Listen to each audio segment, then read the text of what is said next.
Welcome to Grief, Gratitude, and the Gray in Between podcast. I'm your host, Kendra Rinaldi. This is a space to explore the full spectrum of grief, from the kind that comes with death to the kind that shows up in life's many transitions. Through stories and conversations, we remind each other that we're not alone. Your journey matters, and here we're figuring it out together. Let's dive right in to today's episode. Thank you for joining us today. Today, I'm chatting with Sally McQuillen.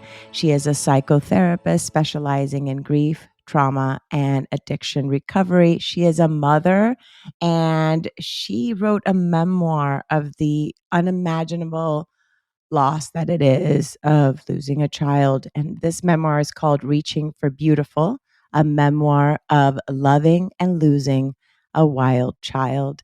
And I'm so happy to have you here, Sally. And as I told you before we started recording, I did not wear mascara just in case.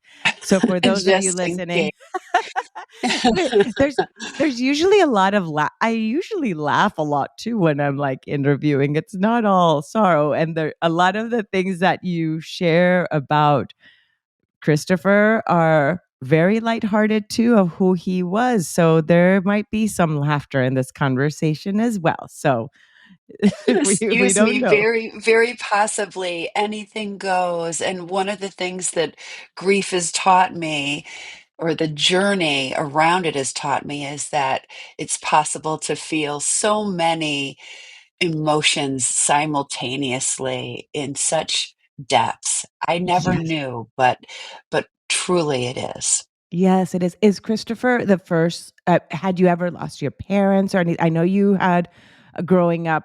Some, we can talk a little bit about that if it comes up in the Yes. conversation. But in your memoir, you go a little bit about your own upbringing. But had you ever had another death in your family that was this close to you? I had lost my father, and I had lost a niece on the McQuillen side, who died unexpectedly in her 40s.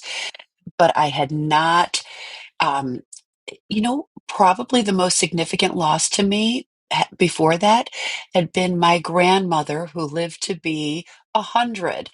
So, sort of interestingly enough, I was named after her. She was Sally, and we had a very incredible camaraderie. I adored her. She was such a source of comfort, and I would visit her for years after my grandfather died every Sunday, and I'd go to her apartment and sit at her feet and just listen and talk and sort of bask in her adoration. That was Mm, probably the most. I remember about a year after she passed, finally starting to feel like some of the sadness was lifting, which was quite different than how I've moved through the grief over the loss of my 21-year-old son, Christopher. mhm. But again, you know, deep, deep love and affection for her. Mhm. It's so interesting because even what I've noticed and experienced myself with having gone through different types of grief is that it just doesn't necessarily even truly even prepare you for the next one even. Even knowing that I know some things, you may have some tools, and this is what I tell people and even just my clients, you can have a toolbox. Like you can have everything. But in the moment of that particular, like maybe you walk, maybe you listen to music, you journal, whatever it is that your tools are for when you're moving your grief through. But in the moment of a loss, you really do not know if you're even going to find the toolbox. It's like, right? You're so right, and I've said around this loss of my son that I needed every possible resource, but part of it was just one after another, or getting to a place along the way that I actually had access to a different resource. And it's like you said, I feel like I had a bit of a leg up being a therapist in some ways, but at the same time, I'm still so human, and this is my firstborn gorgeous boy, and my greatest fear realized. So it is an interesting thing to sort of be open to, or know what you might do and then not even necessarily be able to do it. Not have Mhm. not Yeah. So Not yeah, not and at the moment, like I believe you mentioned it was 7 years later that you kind of felt that the grief lifted up a little bit for you. What was it about that 7-year mark for you then? And we can go a little bit deeper in a moment about the how he died, but what was it about that 7 yes. years that all of a sudden felt just slightly lighter? It's interesting because now when I can look back in hindsight, I can say that the writing of Reaching for Beautiful was more healing than I could even appreciate at the time. And so at the 7-year mark, I had really completed. It was official. It was, this book was essentially done.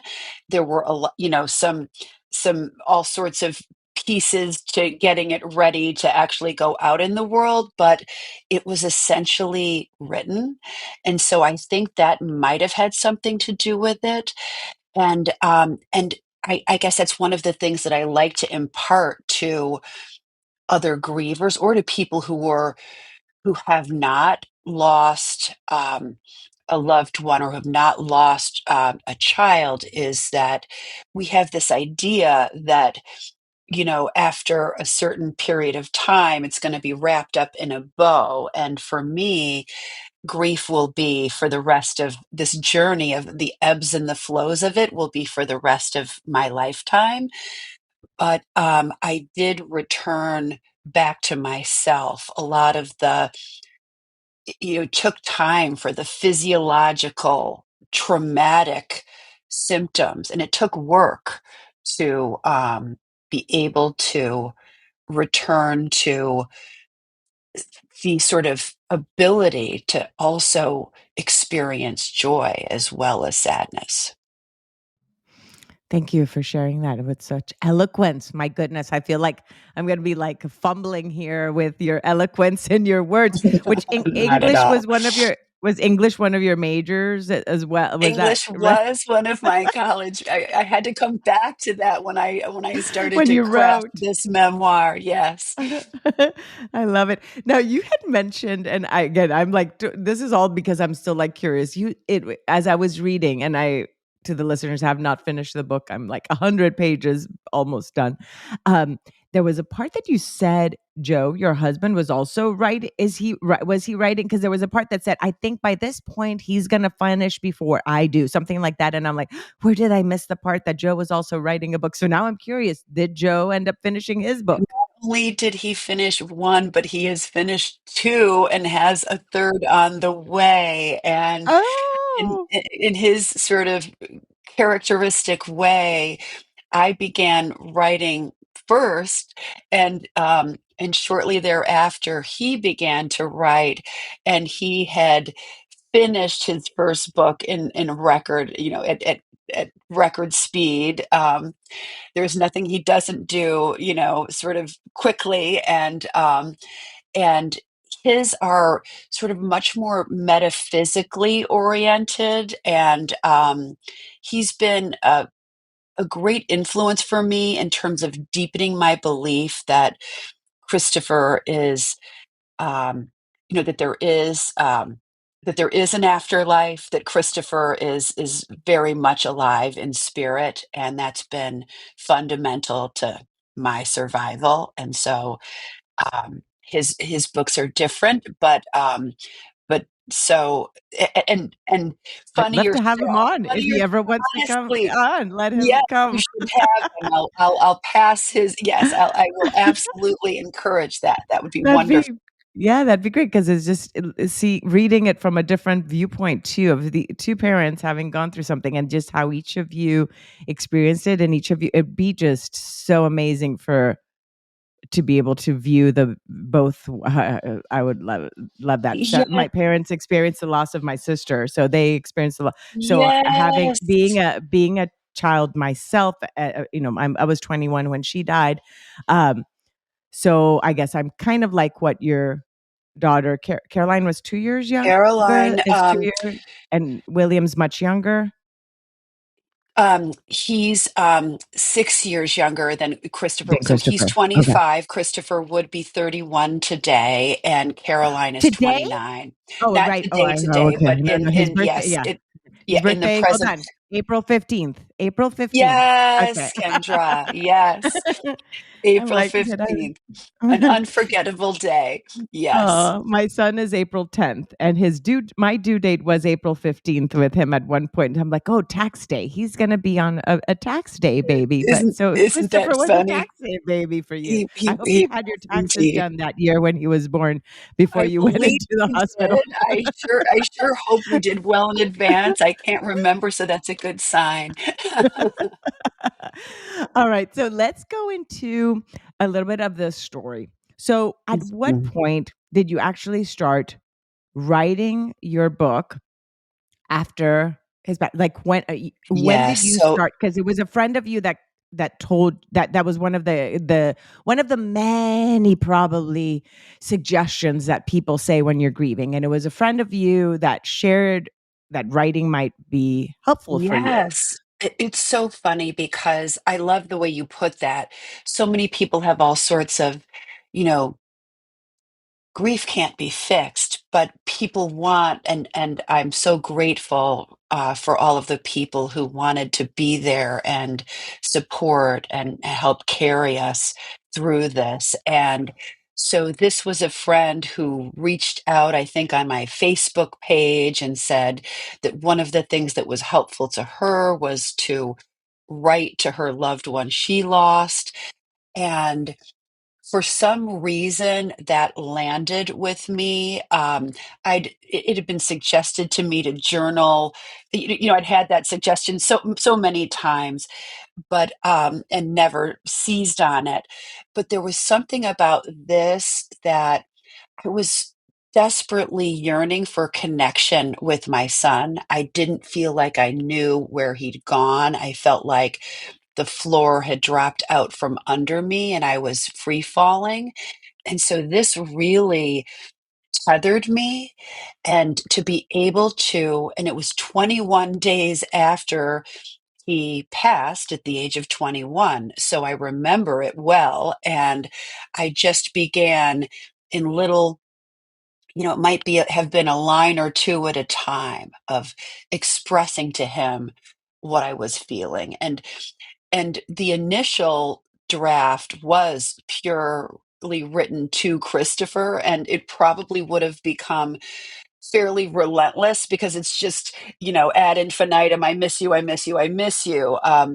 But I tried to, it had many drafts along the way and ultimately became the story of raising him and then trying to give people an inside look at what it felt like. And I've always been a deep feeler. So there's this part of me that wanted to be able to take my insides and sort of pour them into the page.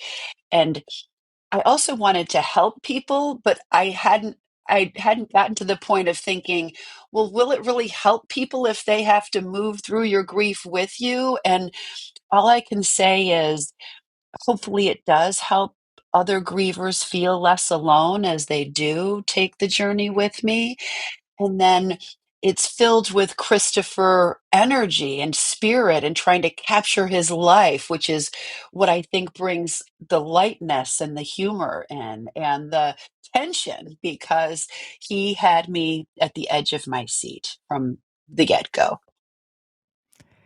That is one of the things that I feel that was so, raw and real, and that it's very rare to see this perspective of a parent writing about their child, about how much you love them and miss them, but also the reality of who they were and the complexity of who they were.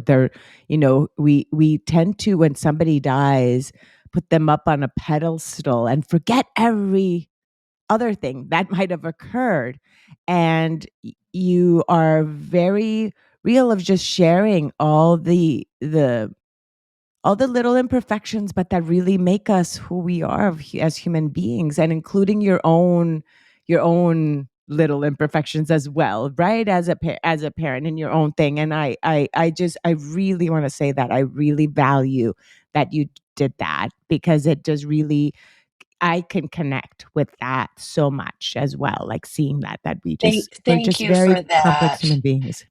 We are, and early on, when I was trying to decide if I wanted to take this into something that was not just going to be my own healing journal and make it into something that other readers could see, I went to a medium because I'd begun to go to various mediums, and that's part of I my read that grief part. journey.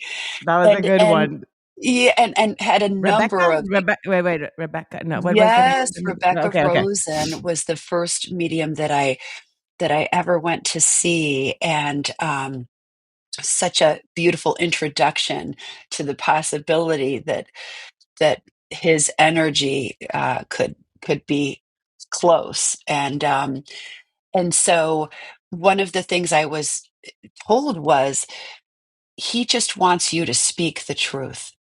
And so I really, and it's my truth. It was is as I lived it, and I think that Christopher would agree that if it's serving people in any way, there's a big thread throughout the book of the legacy of addiction, of, growing up as the daughter of an alcoholic father, of then becoming an alcoholic and entering recovery, and then having a child who became an alcoholic. All of that is part of what I didn't want to sugarcoat.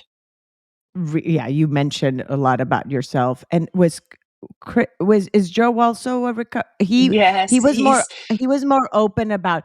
There was a part of you saying that there's a part that you weren't as open to sharing your journey with your kids. Joe was a little bit more open with the kids, right, about his own journey, and yes. and around what age do you think that was, like, these conversations with them? Well, it was funny because when we first Christopher's addiction, it's interesting because um, he was challenging, and I couldn't quite figure out what it was that was so challenging about him, and then ultimately he was diagnosed with attention deficit, which made for a part of it, and he was just in the moment, and so wild and free, and he was reckless. And so that instilled fear in me early, had I not probably already been carrying a chunk of anxiety already. And so all of that just kept blossoming, such that I feared that he would develop an addiction, and his addiction was pretty fast and furious in the way that it took hold. And so by 16, we were sending him away for help. And at that point, I just kind of came entirely clean, because previously I just felt as if I didn't want to condone um, certain behaviors. And it was a mistake I made, because my own shame in certain respects prevented me from the kind of transparency that I now have. There isn't anyone that doesn't know this about me anymore, and I don't want to. It's tricky sometimes in being a a member of a self-help group. Anonymity is espoused, and so I believe in that, but I also like that I'm comfortable, and I know Chris would be comfortable um, with people, because this is part of who we want to help with this book, is anyone who may or may not have a child they've lost, but who's struggled with addiction, because we sort of speak to what that's like. Hi, I just had to come on and just kind of interrupt right now this episode that you're hearing. Thank you so much. I'm so grateful that you guys are listening to this conversation. And every single time I hear a guest, there's something new that I learn and something else that ends up showing up within me that I realize I still have to work on. And if by chance, as you're listening to this conversation, you're feeling the same, that there's parts of you that are being stirred up and you are navigating a life transition right now that feels just heavy and stressful and just layered with grief, I want you to know that you do not have to do it alone. I invite you to connect with me for a free 15-minute discovery call, and we'll explore what's coming up for you and see if working together feels like the right fit. Just check the show notes below for my email and reach out for details. I'd really love to support you in integrating these transitions with more ease and clarity. Can't wait to hear back from you. Okay, let's keep on listening to the episode.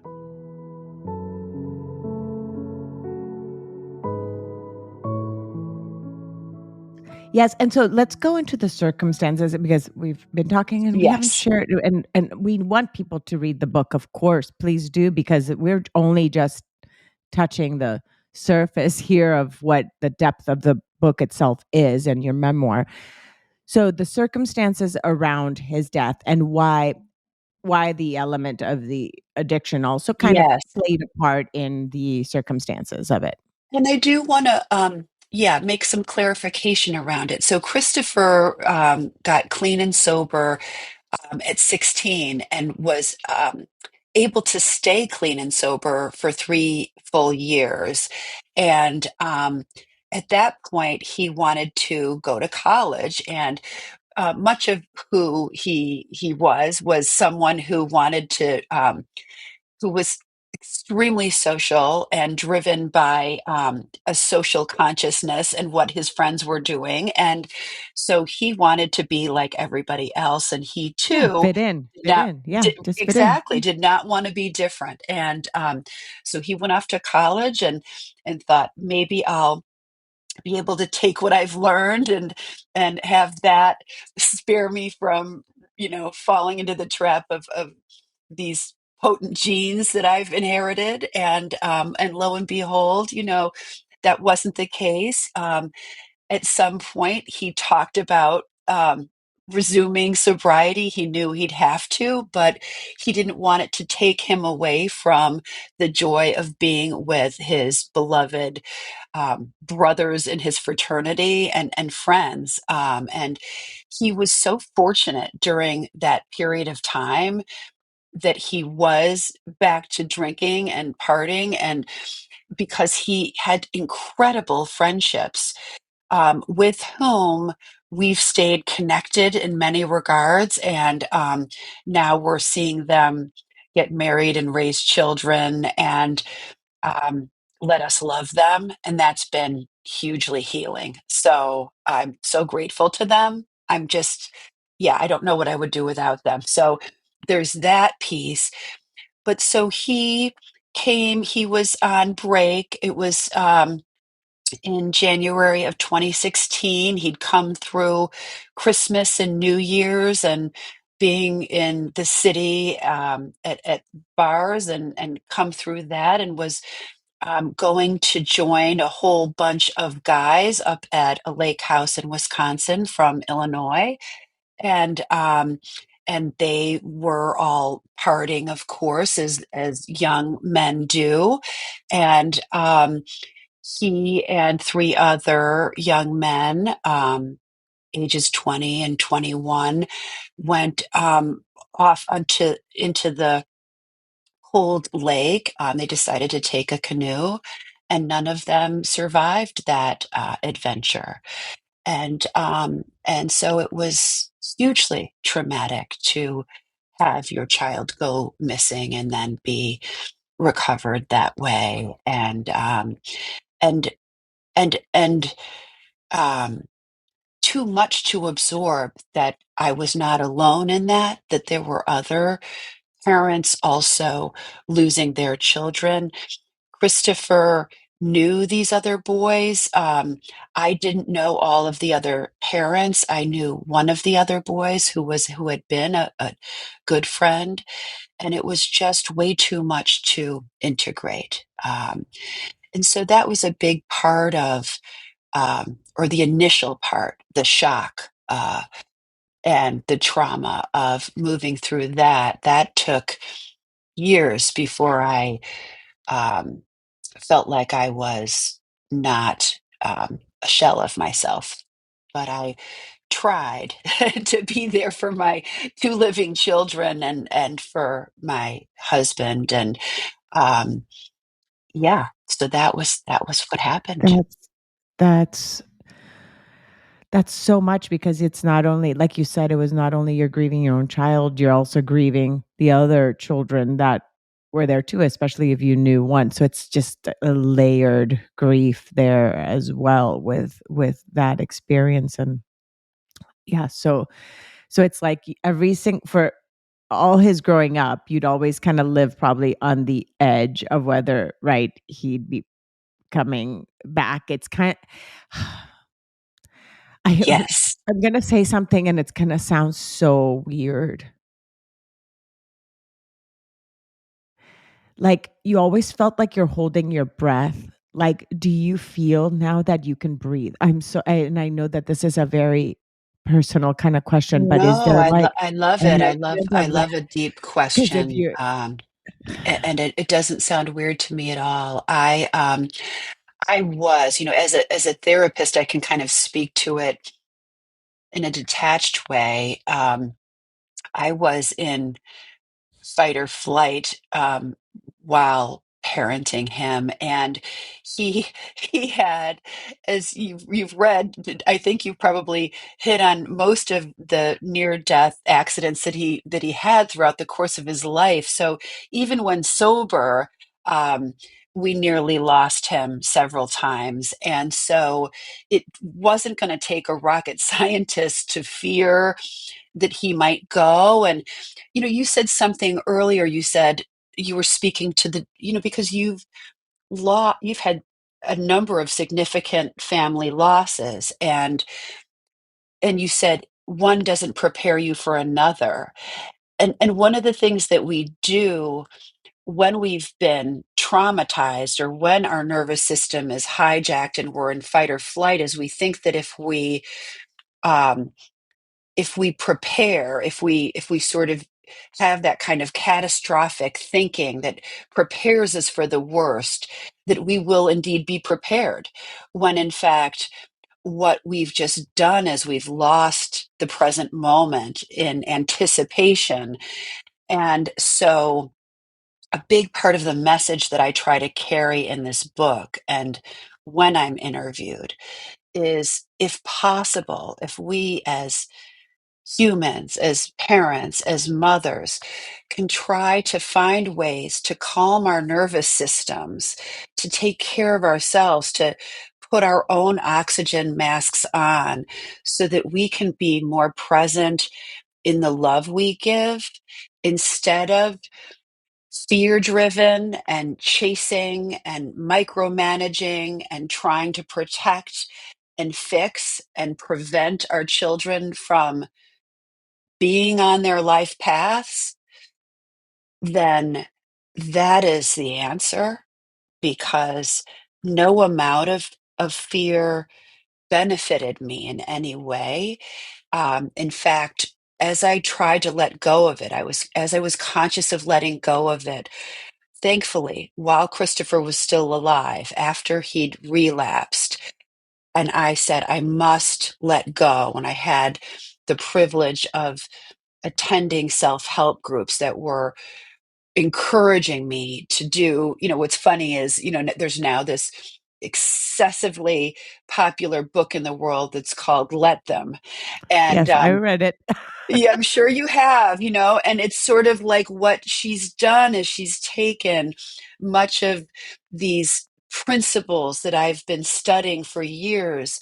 Is And is it is it principles, a lot of them that have to do with with having been a it's recovering it's very much alcoholic? Al-Anon. It's very Yeah, much uh-huh. Al-Anon principles. It's Mhm. really these principles that are designed for anyone who's in a relationship with someone, um, where they have to learn the hard way that there is just no controlling this. And um, and so if we can do this, if we can practice what she's made so digestible to us, which is to let go and to let go of fear, then to me, it's also very much the teachings of A Course in Miracles, which Christopher brought me to after he died. I felt sort of that this course landed in my lap, and Is it, that it this is the one that the lady in the airplane, this has to, oh, and I wrote that down, so yeah, I wanna talk about that, so don't let me forget, but yeah.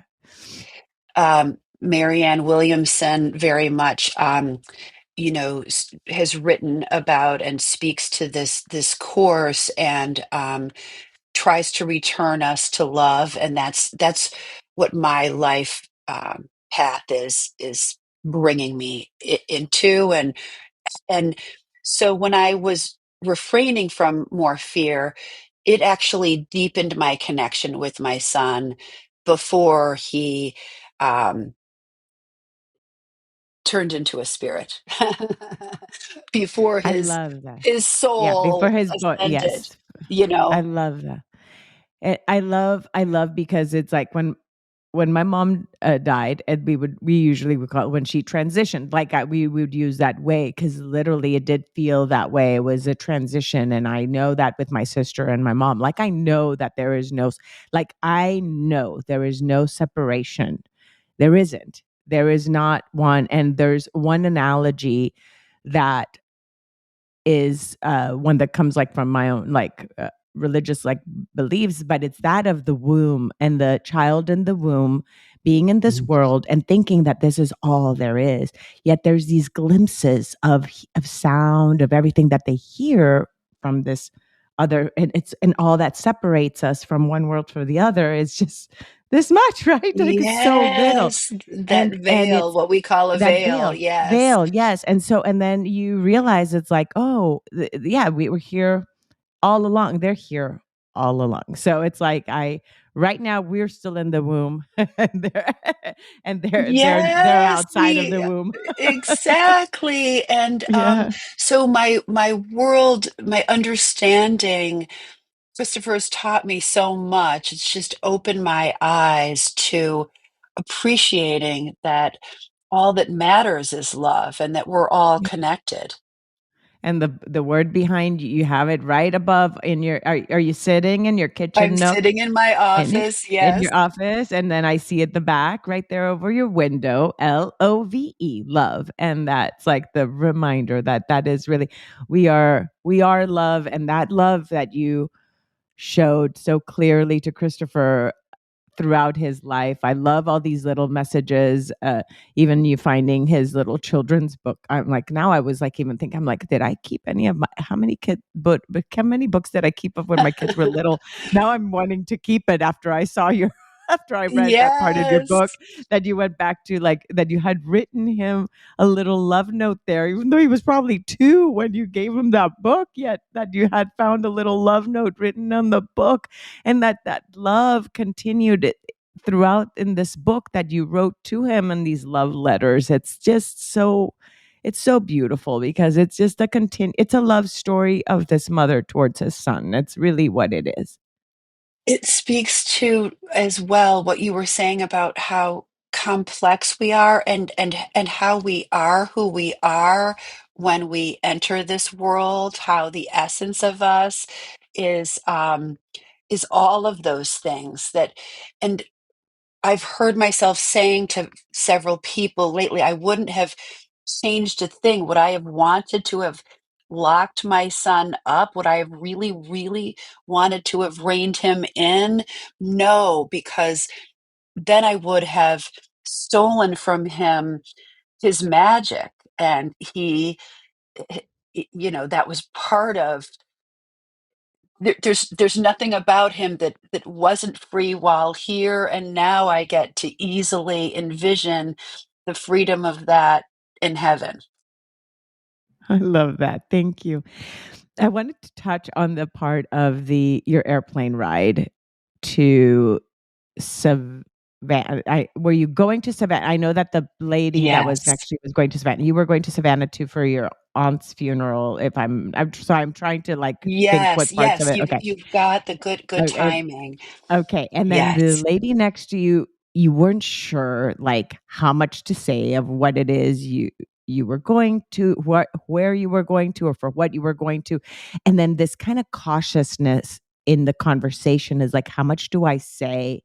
So, the part of when you actually do share with her and how open she was in receiving, and that then she says that they're all going to this book club of the Book of Miracles, that and as something like that, right? That their book club was in the plane, and so if you wanna can you Yes, talk I yes, know it's not giving if you don't mind sharing that part because I wanna touch deeper into this part. So can you talk yes, about that? I will. I wanna, speak to inside. I'll just speak to my own experience of grieving the loss of a child. It's you become a walking representation of every parent's greatest fear. And so, and interestingly enough, the world has changed dramatically in the last nearly 10 years since Christopher passed. But grief still instinctively brings about such discomfort. And so the last thing that you want as a griever is to further alienate yourself when you're already feeling so very much alone. And so there are times when people attempt to bridge the gap and they say something that makes it so apparent that they have no idea. And so it then separate builds this feeling of separation, which is excruciating when you're already in such agony. So it's a risk when you do invite other people in. Like our loss was so very public, so most people knew. So I didn't even really have the opportunity to choose with whom to share, in my community. But here I was on an airplane alone heading to Savannah, and this young woman was just so very open and warm and comforting in a moment when I took that risk. And our conversation was what promoted this course in miracles being dropped in my lap, which was something that ended up, like you said, those different resources. It was a resource that I'd heard about, much like sort of journaling, but I actually was granted access to it in that moment. I had this sense that it's exactly what Christopher wanted me to learn about. And then, coincidentally or not, a friend of mine happened to be teaching it. And so I happened to start learning about this. And it really helped me because I was in this conundrum of, wait a minute, I think I'm supposed to be letting go of fear. But almost just as I had successfully let go, I lost him. He died. What am I supposed to conclude? Does that mean I should stay in fear? Should I have been more controlling? Should I have, um, there's sort of maternal contagion, and if you're spending time with other mothers where, oh, you mean you don't know what they're doing every 24 hours, and should I should I have succumbed to more of that when I was attempting to separate myself from it? And the answer was no. The answer, this course for me was, it was just what the doctor ordered. No, you are to look to love and celebrate that and try to relinquish fear. What you're speaking of right now is like it's touching me so much because I'm a mother of teenagers right now, right? One just going off to college, the other one is a senior. And it is something that you just, it is so true. This whole thing that you do not know if how you're parenting is based on your own intuition of parenting and what is right for your children and for yourself and for your own family dynamics, or if you're parenting based on what society expects you to do. I know that for sure when my kids were little, I was like parenting of whatever book I read at that moment, kind of parenting, right? I'm like, oh, oh, Yes. this is how I am supposed to parent. I guess I am supposed to put my child in timeout. He's 15 months. I guess I'll put him in timeout. Or because the doctor said, nope, he's supposed to eat all these things, and that we just don't allow our own intuition to really be the one to guide us. And it's something that I feel is similar in grief. As much as I am a grief coach, it's just like with you being a therapist that also helps with grief and trauma and all these things, there's an element that we have, and it's, I guess, the return to love, right, of the Course in Miracles, if that we really truly just return to who we are and our intuition, and we guide from that place, even in our grief, if we really even Yes. grieve from that inner knowing, we will be fine. We will survive it.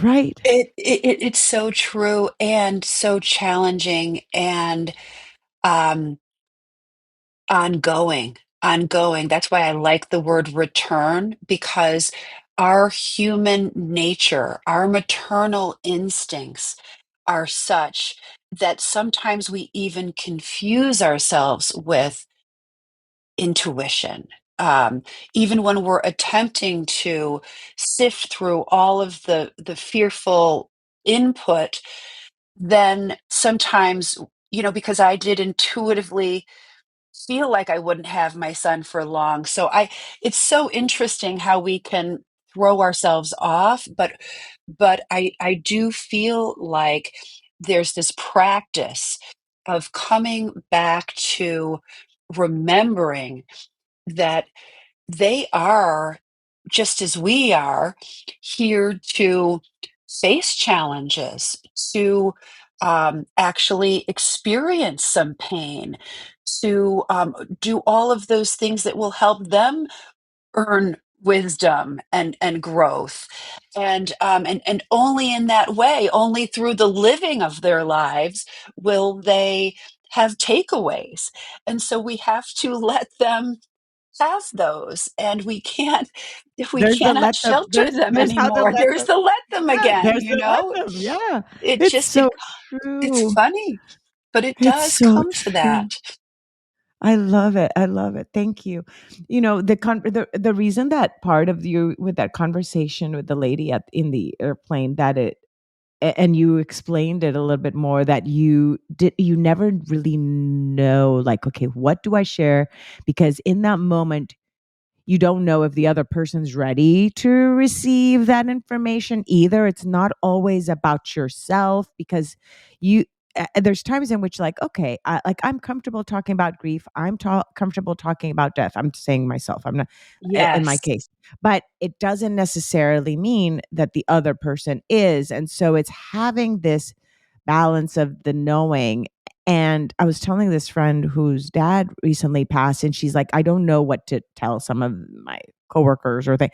And I'm like, you'll know, because sometimes there's a moment in which you'll have like a feeling like, no, yes, tell them what actually happened and what you're going That's through. And right. that may be because that person is needing also to be seen in their own pain and their own experience. So for you to have also opened up and sharing that, it was that little nudge. Mom, mom, mom, tell her. And vulnerability is strength, and Yes. sometimes even when and frankly, as a deep feeler and as someone who's, fascinated by psychology and wants to have deep connection, there are plenty of times I get it wrong and I, express too much. But maybe, as you said, then someone um, then takes away. It creates hopefully more comfort with conversations such as these. Even if you're Yes. kind of met with this. Yes, because even just like with listening to this podcast, somebody's going to listen to it and somebody will relate to certain parts of the story and feel seen because they've heard someone else going through similar challenges as they are. So there is an element of this community of sharing and being vulnerable because what it's helping not only ourselves but really what it's doing for others that may be feeling so alone in their own experience. Absolutely. And we just too often fight these. I mean, it's so hard to welcome such pain, but when we do let it have more of its way with us, then people can't help but to um I think that's part of where the healing happens. It lightens and then it makes us more available for life's joys. And my daughter Caroline just got married this past weekend. Oh my And so goodness. talk about being present for all of the love and all of the joy. And Christopher's spirit was very present in all of it. And so it's just interesting to me that as I give myself permission or sadness, then I also get to go to the depths of greater gratitude and happiness. Yes, because it's if you end up shutting off one emotion, you are completely shutting off all the rest too. So if you're allowing the emotion of grief to just flow, you're also then allowing, like you said, the emotions of gratitude, of joy, of excitement, of all these other things to also come through too. So I love that. Can you share a little bit of how you've incorporated? You just mentioned a huge milestone in your family's life with Caroline getting married. How are ways in which you guys have kept his memory alive within some of these milestones in your family? Yes, we do everything we can to honor him, and we support two charities in his name. One of which is called the Penguin Project, which um, helps young adults with special needs perform in a musical twice a year and helps special education majors. Christopher was one at his university.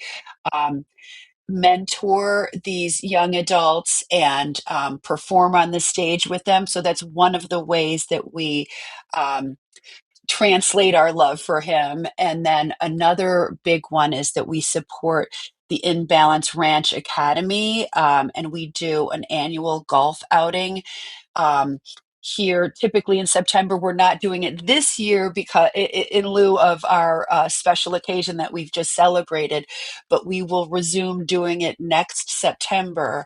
Um, for the ranch to be able to give scholarships to um, young people who couldn't otherwise afford to get treatment and support for addiction.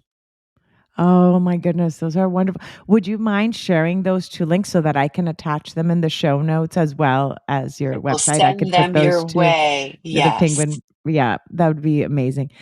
Okay, Sally, I usually ask people, is there something I have not asked you that you wanna make sure that we share with the audience?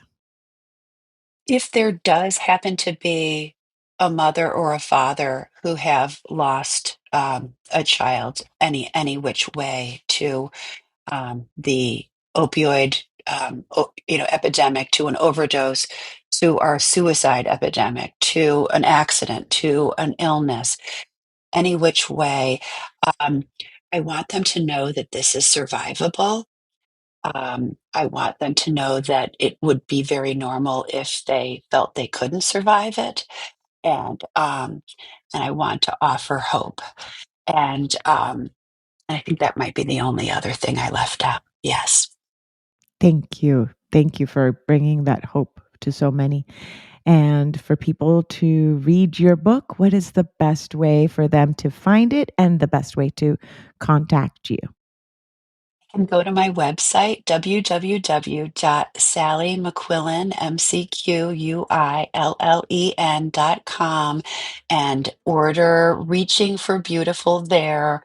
And feel free to reach out to me as well. Thank you, Sally. And thank you, Christopher, for also being present in this conversation as we mention his name so often and want to make sure that his light shows through in this podcast as well. So thank you, Sally. My pleasure. Thank you again so much for choosing to listen today. I hope that you can take away a few nuggets from today's episode that can bring you comfort in your times of grief. If so, it would mean so much to me if you would rate and comment on this episode. And if you feel inspired in some way to share it with someone who may need to hear this, please do so. Also, if you or someone you know has a story of grief and gratitude that should be shared so that others can be inspired as well, please reach out to me. And thanks once again for tuning in to Grief, Gratitude, and the Gray in Between podcast. Have a beautiful day.